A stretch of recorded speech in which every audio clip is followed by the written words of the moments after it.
Welcome to Tony at 12. I'm Tony LeBlanc, and today I'm in conversation with Toby Birch, Senior Investment Manager at Gower Financial Services, and we're doing our quarterly review of world global finance. That sounds grand, doesn't it, Toby? Oh, it's very ambitious. Good to see you as ever, and thanks very much for coming on board. And I think we just better remind our viewers that all opinions are personal and no investment advice is being given. So there we are. So we're just having a quick look at things. So looking back over the last 3 months, we'll look at the major economies in the world. Let's start off with the UK. How's that been going? But I think the overriding thing in the background, rather than being country specific, is what's been happening to bond markets. Yeah. People don't often hear about bond markets because they're not easy to describe to the layperson. But this is where companies and governments go to borrow money. And in fact, the bond markets are 3 times bigger than the world stock markets. So they're very important. And they're driven by the way interest rates are going. So back in last summer, we got to a record low, close to 0 in long-term interest rates in the UK, and about 0.5% in America. And we've had a massive turnaround in percentage terms. So the UK long-term bond yield or interest rate, oh God, sorry, Tony. Don't worry, keep going. That's the warning that we're about to start. Hopefully. Yeah. It's just... Okay. I take it you're not on fire. No. So you've Okay, got to, continue. We got to a stage last summer in August where bond yields were incredibly low. That's long-term interest rates for like borrowing over 10 to 20 years. So close to 0% in the UK and 0.5% in America. Now, these are the lowest levels in human history or written history, because you can even go back to the time of cuneiform writing on tablets where interest rates were set, and there's records of it. And last summer was the absolute lowest ever. So we've had a major turnaround now where rates in the UK in the long term about 1%. In America, they're getting close to nearly 2%. So it's a big percentage turnaround. And this has really destabilized things to a degree because there's so much borrowing in the world, and it's massively increased in the last year. So imagine you've got a mortgage and you double it, all of a sudden interest rates shoot up. This is a major drain on cash flow. So what's driving things at the moment is this idea that these safe bond investments are no longer safe anymore. And part of the reason is that inflation is starting to come back as well. So all in all, it's been a very choppy quarter for investors. I mean, presumably most of the central banks have just been printing money, haven't they? Effectively, yeah, there's a circle that goes round where the governments need to create money. They get banks to issue the bonds. And because there's just so much of it, it's beyond 100% of some economies in the world right now. The central banks, like the Bank of England and Federal Reserve, just have to mop it up. It's like a hemorrhage. And all the time it's accumulating more and more debt, not with the government directly, but with the central bank. And this in turn becomes destabilized because as interest rates go up, their balance sheet is now under stress, particularly in Europe. The European Central Bank can now hold 60% of Europe's government debt. And it's like a vicious circle. They've got to keep buying more to avoid a collapse in their own balance sheet. So I liken it to spinning plates in the circus act. It works while you can run around and spin them, but as soon as one goes, they all get dragged down together. So it's a very destabilizing thing that might be in the pipeline. You see that happening potentially? Yeah, I mean, the ultimately governments and central banks are in the business of self-survival, so they won't let it get that far. But as soon as it starts to become a major issue, what they'll likely do is reset the entire bond market. This sometimes happens after world wars. For example, after the Second World War, for the Marshall Plan, we had this reset. In the past, after the South Sea bubble, hundreds of years ago, the government sort of scooped up all the debt and made what are called consolidated bonds or consols, where you shove the debt in perpetuity, never to be repaid. But you still pay an interest rate. So I think we've got something like that in the pipeline, which is technically a default, but it won't be described as that. It'll be called the pandemic program or the green bond something, just to make it nice and shiny. So effectively, is it a kind of devaluation ultimately? Really, yeah. I mean, it's a major reset of the financial system. Yeah. And it'll also be very damaging to government pension schemes, because the very thing that creates income, the bond, is no longer there from governments, because it all has to be hoovered up and pushed into the future. So governments are now talking about creating universal basic income to replace pensions. And also, you've got to ask yourself, what happens to other money? So if you're a pension scheme thinking, government debt's about to disappear, I've got to buy corporate debt, I've got to get out of here and buy something, buy equity. So it could paradoxically create a bubble in other markets in a bid to escape the government bond market. Looking at Europe and particularly the currency, the euro, I was watching a thing the other night with Nigel Farage, who everyone will cringe about, talking to this guy who was ex-Goldman Sachs, who was saying that in his view, the euro's future looks very grim. Yeah, I liken it to if you've got a sort of fairly rotten tree, if you shake it, all the sort of damaged bits fall off, and hopefully there's still a bit of a core left to it. Yeah. And the euro will survive as long as it's good for Germany, and it's stopped the this whole thing has stopped the euro getting too strong, so it's good for their exports. The danger with Europe as a whole is that the whole banking system is interconnected. So banks use EU government bonds as their sort of collateral or safety net. And because of EU rules, any European government bond is as safe as the other. Because obviously it's European, so it must be great. So you could hold Greek bonds as your protection as a bank, as your kind of collateral. And when it starts to fall apart, the bank goes under. When one bank goes, it drags a lot together. Yeah, everything is so interconnected. It's a real Achilles heel. The ultimate issue with Europe is they never had a uniform bond market or uniform taxation system. So you're as strong as the weakest link, effectively. And of course, the fact of the matter is that all of their economies were not synchronized and were running at different rates.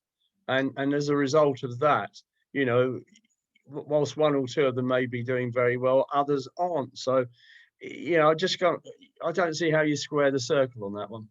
That's right. The whole European project was started on a set date by trying to mold all these economies to have the same numbers at the same time.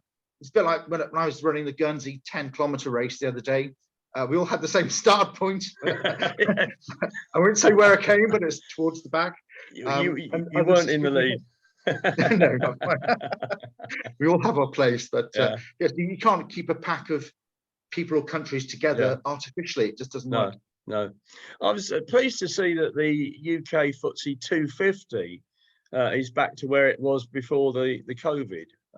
It's just nudged into a record. So it's pleasing to see.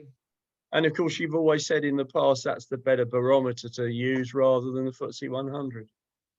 Yeah, it's more domestically orientated. But having said that, there's been another volte-face in the last quarter, or even longer, in that the UK has now become one of the better performing markets, having been a dog for years and years. And this is because part of this aspect of more inflation coming in the pipeline and bond yields, interest rates rising, is that certain companies known as value stocks, it's like energy, banks, manufacturers, all of a sudden they're now sort of darlings of the market because they perform well in a more inflationary environment. So all of a sudden UK's back in form. I would say it's too early to say it's a permanent change. We've had something very similar to this after the previous US election, where value stocks shot up, growth stocks took a hit. And we've seen the NASDAQ in America drop by 10%, for example. So it's encouraging to see for the UK in sort of mid-cap market, but overall it's too early to say whether there's a big turnaround in place. There's a much bigger spurt for growth coming. Japan, China, they continue to motor along. Is that a fact or? Very much so. The Chinese have been very smart as ever. They've got very long-term planning. And as you know, I've been studying Mandarin for some years to get, not to learn the language, but to get a better feel for the mindset. And their strategic planning is just decades ahead. They don't work from election to election. So they're motoring along nicely. They're converting themselves from an export-driven economy to a domestic consumer economy. Their tech is, incredible. But the thing is, because they're indices like the Shanghai stock market, because that's made up of a lot of technology companies, this means that they've taken a hit recently as well. So underlying economy is fine, doing much better than ours, but their stock market's been underperforming a bit. What about Hong Kong? Bearing in mind all of the uncertainties there. Politically there, I mean, you're going to see, and it's sad to see some people waving, the British flags and the Union Jack, because really, we cut our strings a long time ago. And although the treaty means we're meant to have, meant to maintain fair play, I think the Chinese will ignore that. It's a bit like Taiwan. Anything involving territory is very sensitive. And this goes back, and they're taught at school about the Opium Wars and how Western countries carved up the country. I mean, this is like fresh in their minds. Very few people I know talk about the 1842 Opium War. It's the sort of thing I know from a history geek, but this is fresh in their minds. They feel like they're victims of superpowers. They just want to be left alone to get on with things. So, they feel they've been under the peel for 2 centuries. Now it's their turn to shine. Do you think that the Hong Kong business will effectively move to Shanghai over a period of years? Do you see Hong Kong shutting down? Not so much shutting down. I think it still has a role in the region and internationally. It's just because when you have that much infrastructure with the sort of legal side, I'm sure there'll be a place for it, because it was obviously the shop window on China. But over time, you'll get more and more signification or more of a Chinese aspect to all of the country's operations. So it may well be that they specialize in something else, because Shanghai is also heavily tech orientated as well. Continuing our sort of tour around the world, I was amazed to see the other day that India is number 5 now in the world as far as economies are concerned. How do they calculate that? Well, it's this number called GDP, gross domestic product, which is based on consumer spending, investment, government spending. It's kind of a very sort of cold, dry measurement of economies. It just takes numbers into account, really. I mean, the thing about India is there's so many in the population that it kind of skews the equation. So what you tend to do is look at the GDP or output per person, per capita. So in the case of the UK, we are roughly, UK sells about $42,000 a head is the output. And India is $2,000 a head. So while the country numbers look good, on an individual basis, it's pretty dire. So I mean, it's essentially the reason they've got where they are is that you multiply that number by 1.3 billion or whatever it is. I mean, it's the mathematics, but things are improving. Again, India likes to see itself as a technology hub as well. It's just the infrastructure compared to China. It's just nowhere near. Now, coming back to the UK, we don't seem to see many IPOs, initial offerings these days. I suppose that's because companies at the present time are, sort of sitting on their hands, waiting for things to improve, or how do you say it? It's a combination. In America, there've been lots of initial public offerings where private companies come to the stock market to sell their shares and raise money, and really to give the founders some value as well. But in the UK, I think we had 23 last year, which is down almost a half, I think, from the year before. And 10 of those were on the AIM market, which is typically for mining companies and fairly small outfits. So it was a major reduction. We've also got to consider the nature of where the listings take place. So as mentioned before, the UK is very dominated by sort of oil manufacturing, mining. So these haven't been the flavour of the month. But if this trend continues and value stocks are doing well, then we could see a lot more listings coming through. but really the main action has been American technology. Yeah, but London is still regarded as one of the better places to list your company. Yeah, I think for a regulatory point of view, it looks very good.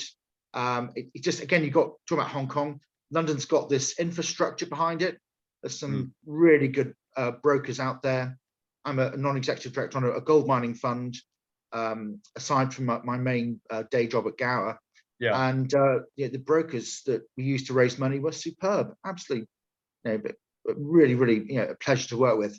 And plus, you've got the legal side and all the framework there. So London is a good place to list. It's just that the appetite for the type of companies that come to London isn't there, but I'm sure that will change. Which conveniently brings us on to Deliveroo. Yeah. And I think their ticket is Roo for short. I've never, I can't recall in all the years I've been around that, big institutions have boycotted something in the way that Aviva, Aberdeen Standard, Legal and General did at the time that the offering was made. And of course, it lost 30% on the first day. Yeah, I think it's a case of opportunism all around.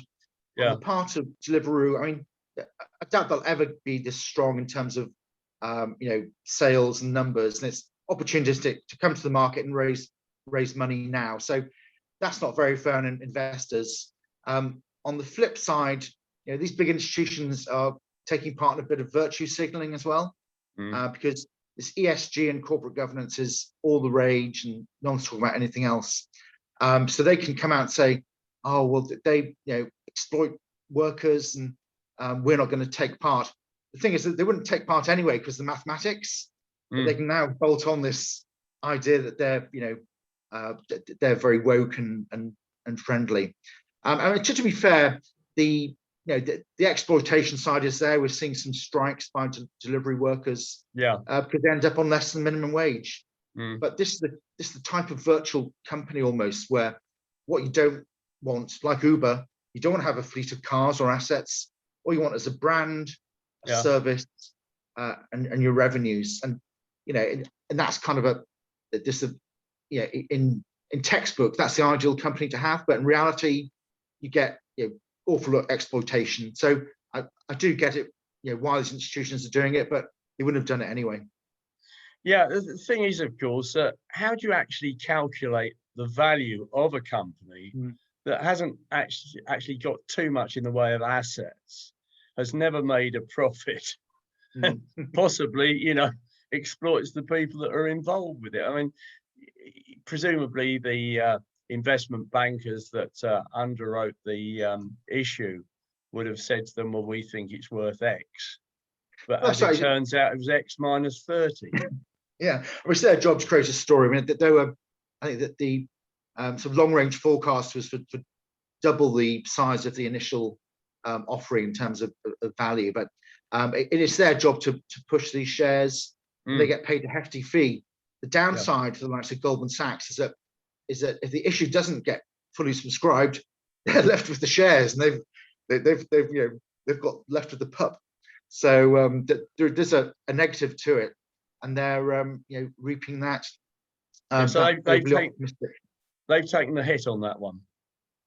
Well, they still take the fees, but they're left with a glut of stock, and they'll have to offload that to someone or repackage it some way.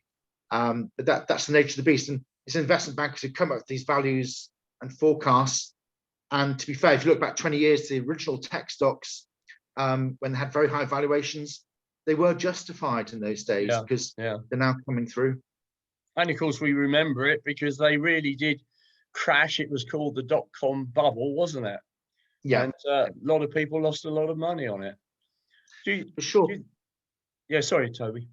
Yeah, I was going to say, I mean, people talk about a bubble nowadays, but really for me, the speculative fervor hasn't reached anything like the previous peaks of 99. In fact, I think we may well get there again, but I don't think we're due for a tech crash anytime soon. There are some signals of overly speculative behavior. For example, there's a new, talking about IPOs, there's a new thing called SPACs. which are special purpose acquisition companies, and they've been nicknamed the blank check companies Right. because they're very flexible, and private equity can make acquisitions with very little substance behind the planning. It's very reminiscent again of the South Sea bubble, where you had these companies being formed, these joint stock companies, where basically the prospectus, if you like, said for a mysterious venture we're raising money. This is mysterious. This is really interesting. Yeah. Well, the degree of that again. With the South Sea bubble, was it piracy they were promoting or something like that? It was. On a serious note, there was an element of slavery in it. With because the idea was it's the Southern America, where really the Spanish and Portuguese had the area stitched up, but this was made out to be a brand new opportunity of finding gold in what would turn out to be marshes. It's the time when the French owned a lot of the sort of South America, well, top end, southern end of America as well, like Louisiana, and really it wasn't very good ground for anything. So again, at the time, people sold up saying that this South Sea venture was amazing. Part of it was a slavery aspect too. Of course, this thing built into a bubble, and so many people from the cabinet down were involved in the stock manipulation that when it collapsed, it was just it kind of the tentacles of corruption were everywhere. And this goes on to things like Greensill, the supply chain firm that David Cameron was involved with. Yeah, I got that on the list here. You think we never learn, but it's just this is right, isn't it? I mean, did not Boris Johnson say the other day that it's all about greed and capitalism that drives a lot of things? Well, I think there's two types of capitalism. There's one which is healthy version, which is driven by price and competition. Yeah. There's single crony capitalism, where the big boys, like the robber barons of the old days, the big firms get a monopoly, or actually an oligopoly, where a few big names dominate the market, and they crush competition. They encourage more regulation to stop smaller companies getting involved. So there's crony capitalism, and these are people who pay big political donations to protect their market. So it's all very sickening. So I like to divide it between cronies and genuine capitalists who ultimately, are responsible for so much of benefit. Credit Suisse were involved with Liberty Steel via Mr. Cameron's intermediary firm. Yeah. Have you worked out who was doing what there? I mean, why wouldn't Liberty go directly to Credit Suisse for the money? Well, the Credit Suisse were involved in repackaging via Greensill. So part of the issue was there was so much debt, and Greensill got involved. Then also, David Cameron intervened to try and get COVID funds diverted to Greensill to bail them out, and he had massive share option exposure. So with share options, you don't own the shares, but if the price goes to a certain level, when you bring the company to market, you cash in and make a fortune, and it was tens of millions of dollars. So it's just that massive. It's not illegal, but the massive conflict of interest was there. Yeah. We're talking about Credit Suisse. They've been involved with a hedge fund blow up. A chap called Bill Huang had a hedge fund. It was basically borrowing huge amounts to buy Chinese tech stocks, and robbing Peter to pay Paul with different investment banks. And he was like, every pound he had on deposit, he'd borrow like 500 in some cases. Wow. So the leverage was so huge that it just takes a small loss on the underlying investment, and it just blows the whole thing apart. So Credit Suisse being whacked with that. They've been getting rid of senior managers on the back of this. A dividend cut, share price was hit. So it's just like a whole domino effect of bad practices, which investment banks do, and they can't help themselves. It's like the scorpion and the frog story. It's just the way they are. That they're gamblers. They'll self-destruct. Yeah, and that they'll get bailed out eventually, because these political donations, because they have so many of their ex-employees in central banks. I won't say which ones, but No. the whole system is just, you can't use the word corrupt because there's no actual corruption, but it's endemically conflicted. I think it's a better word. And regulators don't or can't do anything about it. Often they're underfunded. I mean, I remember the cases with the Commodities and Futures Exchange trying to intervene in manipulation of the gold market in America, and they're having their budget cut. And you're taking on lawyers from these investment banks. You haven't got a hope. You really haven't. So the status quo thing is for regulators to whack banks with massive fines. No directors get punished. Maybe the odd trader gets sacked or jailed, but everyone just accepts this is a kind of tribute you've got to pay to participate in this kind of gambling, if you like. Do you see a future for UK Steel?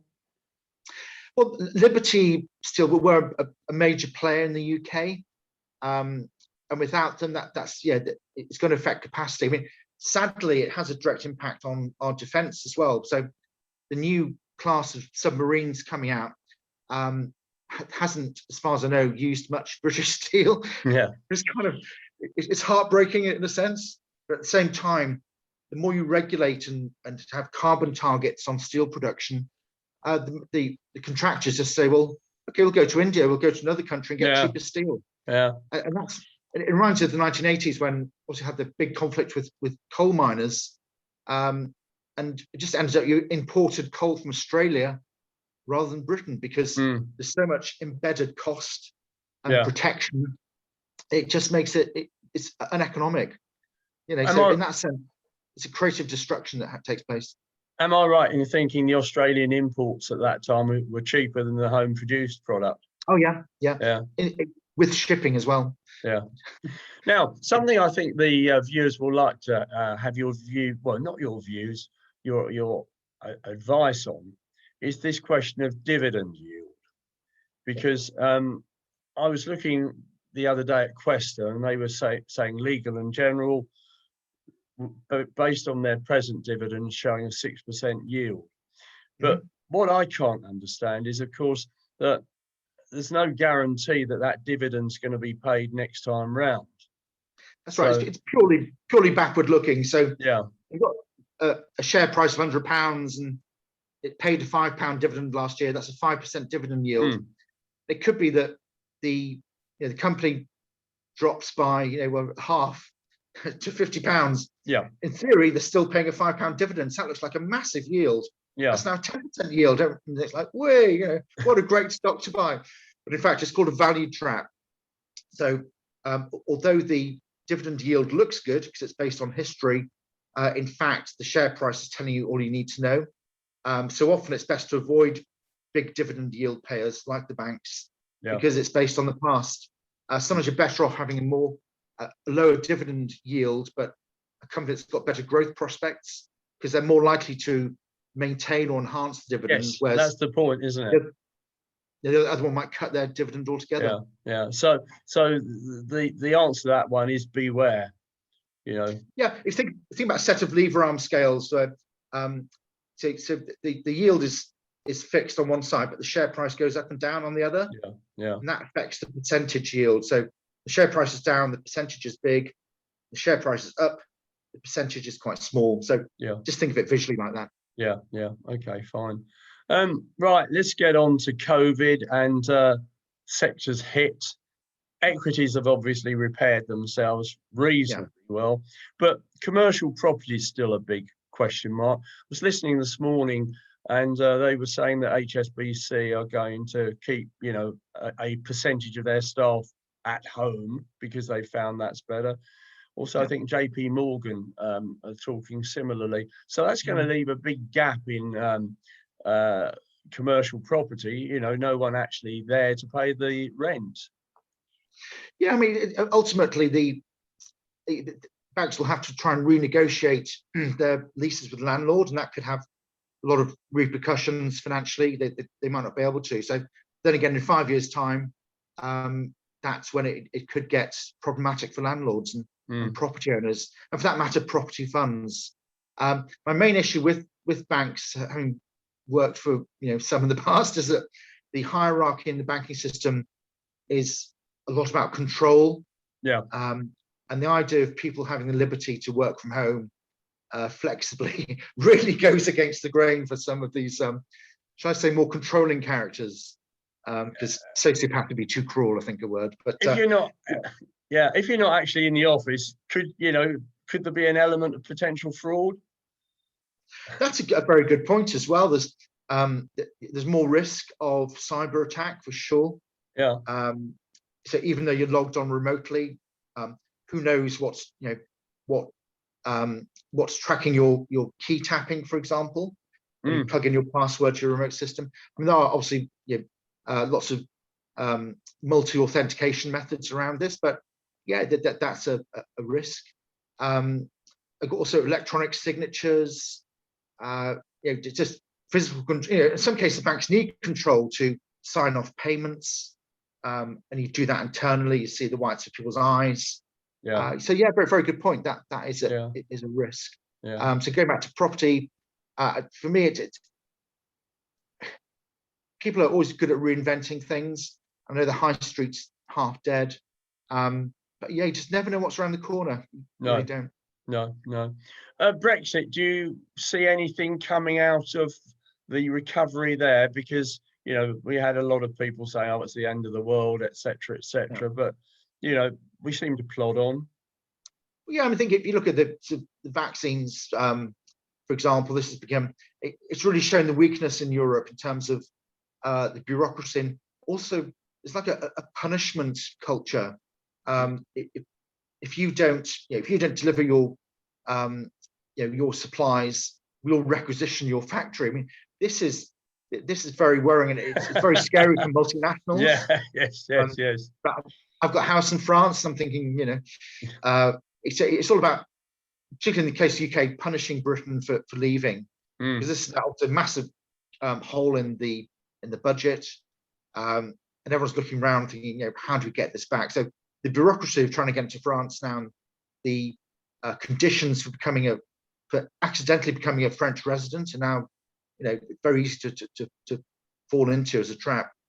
So I think that the countries that encourage economic growth and exports will survive. And if you're a punishment merchant and you say we're going to slap tariffs on French wine, then Brits are going to buy Aussie wine. Yeah, that's right. Go back to old Commonwealth. Yeah. Well, it is indeed, but it's one of those sort of silly situations that's occurred by people taking things a little bit too personally, I think. I think also aren't many proper business people in European politics, or even the European institutions like the central banks or the World Bank. They're all typically political, quasi-political appointments. The common sense is really lacking sometimes. Have we got hopes for the future, Mr. Birch? In terms of markets, I'm actually very positive, because although long-term interest rates are going up, which tends to be a drag or a headwind on financial markets, this does happen when you get economic growth as well. So all interest rates, when interest rates are rising, all they're saying is there's more demand for capital, which is a sign of good times ahead. Yeah. The issue will be of inflation in my mind, because if you flip back to a year, there was a crash in the crude oil price. There was literally, in some places, had to pay to get rid of oil. Yeah, that's right. Yeah, it's absolutely insane. And now we're at $60 odd. So that's a massive percentage change. Freight costs, copper, agriculture, all these prices are shooting up. And to me, the barometer of inflation is meat prices. So go to the supermarket and look at the cost of it now. It's like, for me, it's eye-watering. I might have to go vegan to save money. We can't have that. It's incredible, So all the input costs that go into meat, to water, energy, fertilizer, feed, that really is a good barometer of where things are. And this has negative implications for the public. So imagine you've been furloughed for a long time, food prices are going up. This is not a good cocktail for social unrest. You look back to all revolutions, it involves higher taxes and higher food prices, one or other or combination. Yeah. And so this is why government's very sensitive about putting up taxes, and why the money printing angle is so attractive. Because if you create money and give everyone a dividend like the old Roman bread and circuses, then hopefully you keep them happy. But I don't think people are happy to sit at home anymore. They want to do stuff, want to do something meaningful. Yeah. Toby, as ever, it's been a great pleasure to chat to you today. Thank you very much for your time. Do another one in a quarter. Yes, of course, no problem. Because I know a lot of people find it most interesting, so I really appreciate it. Thank you so much. Take care. Thank you very much. Cheers.